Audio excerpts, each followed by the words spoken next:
মধুপুর পৌরসভার ৫ নম্বর ওয়ার্ডের উত্তর আবাসিক এলাকার মসজিদ মোড় হতে কল্লোল সিনেমা হল পর্যন্ত এই এলাকাবাসীর বহুদিনের দুর্ভোগের অবসান হলো আজ। এই পৌরসভার ৫ নম্বর ওয়ার্ডের প্রাণকেন্দ্র হচ্ছে এই উত্তর আবাসিক এলাকা, যা একটু বৃষ্টি হলেই এই রাস্তাটিতে আমরা চলাচল করতে পারতাম না।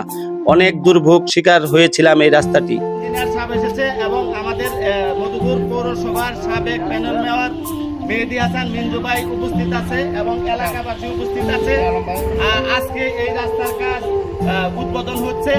এই রাস্তাটি 18 ফুট হবে এবং সাইড দিয়ে লাইটিং হবে এবং আজ থেকে মনে হয় আমাদের এই ভোগান্তির সমাপ্তি ঘটবে সকলেই।